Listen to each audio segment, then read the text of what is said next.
Students 8th class, फिर से स्वागत है आपका एक बार विज्ञान की क्लास में। और बच्चों, दूसरा पार्ट शुरू करेंगे हम लोग विज्ञान विषय में। आज दूसरा पार्ट है आपका सूक्ष्म जीव, माइक्रो ऑर्गेनिज्म देखेंगे हम लोग। मित्र एवं शत्रु।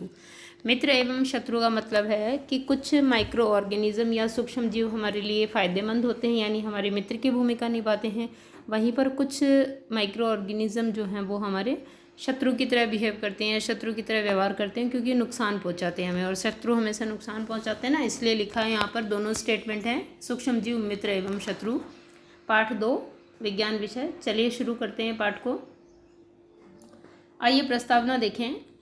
आपने अपने आसपास के स्थानों पर पौधे एवं जंतुओं सहित अनेक सजीव देखे होंगे। बहुत सारे सजीव देखते हैं ना अपन लोग, छोटे मोटे, कितनी तरह के कीड़े मकोड़े जीव हमारे आसपास भी हमको दिखाई दे जाएंगे। परंतु कुछ जीव ऐसे भी हैं जिन्हें हम बिना यंत्र की सहायता से केवल आंखों से नहीं देख सकते। मतलब इतने छोटे होते हैं वो, जैसे मिट्टी है, दही में भी आपको पता है लैक्टोबैसिलस जीवाणु होता है, तो उस बैक्टीरिया को हम लोग नहीं देख सकते हैं, उस जीवाणु को हमें आंखों से दिखाई नहीं देता। लेकिन अगर उसी को हम आवर्धक लेंस या सूक्ष्मदर्शी से देखें, दही की एक बूंद को, तो उसमें बहुत सारे जीवाणु आपको नजर आ जाएंगे। इसका मतलब कुछ जीव हद से ज़्यादा छोटे होते हैं जो बिना माइक्रोस्कोप के या सूक्ष्मदर्शी के दिखाई नहीं देते हैं, इसीलिए इनको सूक्ष्म जीव कहा जाता है। तो आपको पता चला सूक्ष्म जीव क्या होते हैं। सूक्ष्म जीव इतने छोटे जीव होते हैं या वे जीव होते हैं जिनको हम लोग नेक्ड आइज या बिना सूक्ष्मदर्शी के नहीं देख सकते हैं, यानी साधारणतः हमारी आंखों से सीधे वो दिखाई नहीं देते हैं, उनको सूक्ष्म जीव कहते हैं। उदाहरण के लिए आपने देखा होगा कि वर्षा ऋतु में नम ब्रेड या रोटी सड़ने लगती है तथा इसकी सतह सफ़ेद काले धब्बों से ढक जाती है। सफ़ेद सफ़ेद फफूंद कहते हो जिसको आप, फंगस आप जानते हो, आपने देखी है, ठीक है। अचार पे भी फफूंद लगती है। तो इस तरह से ब्रेड के ऊपर भी फफूंद, और जर्नल या देसी भाषा में उसको आप कहते हो ना, बूफन लग गई, वो चीज़ है। इन धब्बों को आवर्धक लेंस की सहायता से देखिए, आपको काले रंग की गोल सूक्ष्म संरचनाएं दिखाई देंगी। अगर आप इनको आवर्धक लेंस वो होता है, ज्योतिषी रखते हैं ना, जो हाथ की रेखाएं देखते हैं जिससे, उससे अगर आप देखेंगे तो इसमें गोल गोल संरचनाएं, छोटे छोटे पॉइंट आपको दिखाई देंगे। क्या आप जानते हैं कि यह संरचनाएं क्या है, यहाँ कैसे आई, ठीक है, यहाँ कहाँ से आई? तो ये सूक्ष्म जीव ही हैं। तो देखें आप, क्रियाकलाप 2.1, बगीचे अथवा मैदान से एक बीकर में थोड़ी सी गीली मिट्टी लीजिए तथा इसमें जल डालिए। मिट्टी के कण बैठ जाने के पश्चात, यानी जब जल में आप मिट्टी डालोगे तो मिट्टी पैंदे में बैठ जाएगी, वो घुली हुई, हमेशा पूरा नहीं घुलती मिट्टी, और पैंदे में बैठ जाती है। तो मिट्टी के कण जब पैंदे में बैठ जाएं तो बैठ जाने के पश्चात जल की एक बूंद स्लाइड पर लेकर सूक्ष्मदर्शी की सहायता से इसका प्रेक्षण करो या देखो इसमें क्या क्या नज़र आता है।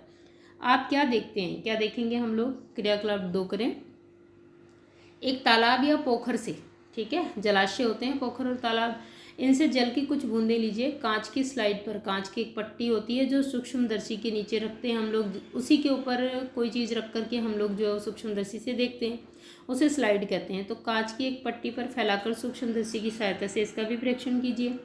क्या आपको सूक्ष्म जीव गति करते हुए दिखाई देंगे? बिल्कुल बच्चों, बहुत सारे, कई तरह के सूक्ष्म जीव या बहुत सारे तरह के सूक्ष्म जीव आपको इसमें दिखेंगे गति करते हुए, क्योंकि सूक्ष्म जीव भी क्या हैं, सजीव हैं।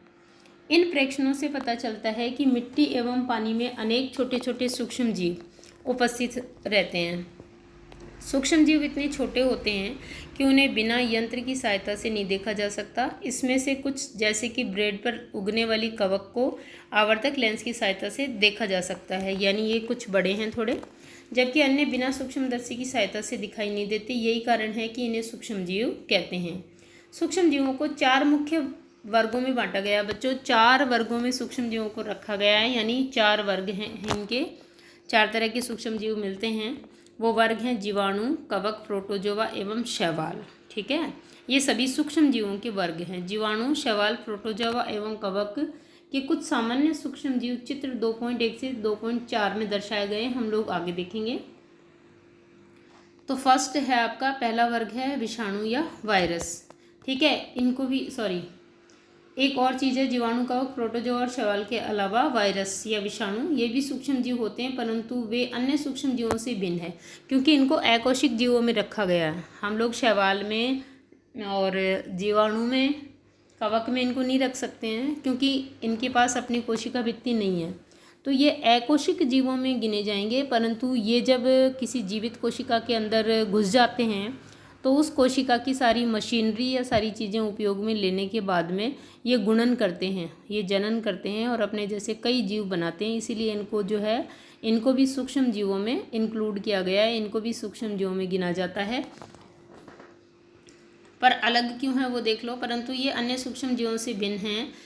वे केवल परपोषी यानी कोई दूसरा जीव जीवित हो उसकी कोशिका में परपोषी में ही गुणन करते हैं, अर्थात जीवाणु पौधे अथवा जंतु कोशिका में गुणन करते हैं। विषाणु चित्र 2.5 में दर्शाए गए हैं। कुछ सामान्य रोग जैसे कि जुखाम, इन्फ्लुएंजा, फ्लू एवं अधिकतर खांसी विषाणु द्वारा ही होती है। और आजकल आप देख रहे हो ना बच्चों, कोरोना, ये भी एक विषाणु का ही प्रकोप है, विषाणु के द्वारा फैलने वाली बीमारी ही है ये। अलग अलग वेरिएंट, क्योंकि विषाणु भी वातावरण के अनुसार अपने वेरिएंट बदलता रहता है। अपनी जो डीएनए या अपनी आरएनए है, आनुवंशिक पदार्थ कहना चाहिए जिसको, उसके अंदर, उसकी संरचना के अंदर ये वातावरण के अनुसार चेंजेस लाता रहता है, जिससे इसके नए नए रूप या नए नए वेरिएंट जो सामने आ रहे हैं। इसीलिए तो कोरोना वायरस के कभी डेल्टा प्लस, कभी डेल्टा, ऐसे नाम सुने ना आपने।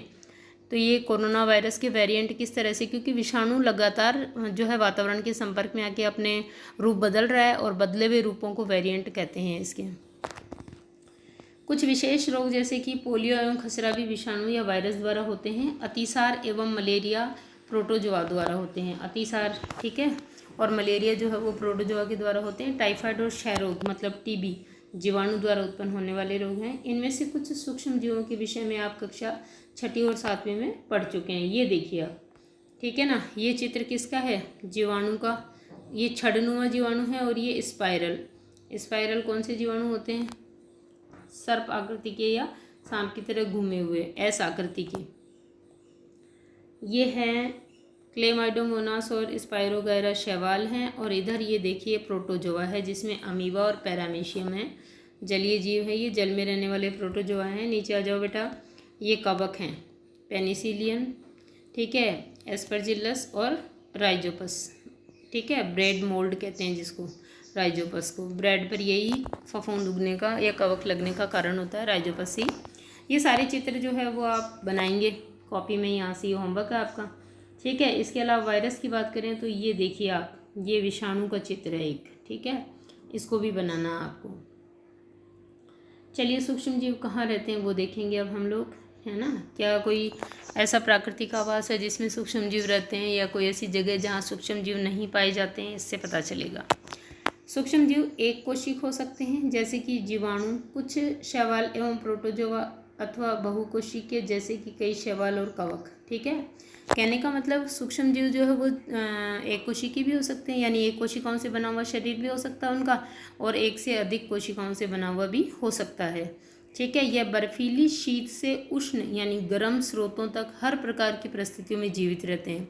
बेटा ऐसी कोई जगह नहीं है, ऐसा कोई स्थान नहीं है जहाँ सूक्ष्म जीव नहीं पाए जाते हैं, चाहे वो बर्फ़ से ढके हुए पहाड़ हों, चाहे वो उबलते गर्म जल के झरने हों, हर जगह हर परिस्थिति में जो है वो सूक्ष्म जीव पाए जाते हैं। यह मरुस्थल एवं दलदल में भी पाए जाते हैं। यह मनुष्य सहित सभी जंतुओं के शरीर के अंदर भी पाए जाते हैं, है ना। जैसे हमारी आंत है तो उसमें भी ई कोलाई नाम का बैक्टीरिया रहता है ना। कुछ सूक्ष्म जीव दूसरे सजीवों पर आश्रित होते हैं यानी निर्भर होते हैं, जबकि कुछ अन्य स्वतंत्र रूप से पाए जाते हैं। अमीबा जैसा सूक्ष्म जीव अकेले रह सकता है, जबकि कवक एवं जीवाणु समूह में रहते हैं। समूह में रहना मतलब कॉलोनीज में रहना, एक साथ कई सदस्य रहते हैं इनके प्रजाति के, ठीक है। जबकि अमीबा जो है वो अकेला भी पाया जा सकता है। तो ये सूक्ष्म जीवों का जनरल इंट्रोडक्शन पढ़ा हमने। ये देखा कि सूक्ष्म जीवों को कितने वर्गों में बांटा गया है, ठीक है ना। तो आप ये यहाँ से करोगे आज होमवर्क में, एक तो चित्र बनाओगे सारे सूक्ष्म जीवों के, और दूसरा क्या करोगे, सूक्ष्म जीवों को कितने वर्गों में बांटा गया है उन वर्गों के नाम लिखोगे, है ना। सूक्ष्म जीव किसको कहते हैं इसकी परिभाषा लिखोगे। ओके स्टूडेंट्स, और पाठ को आगे हम लोग जो है कल के वीडियो से बढ़ाएंगे।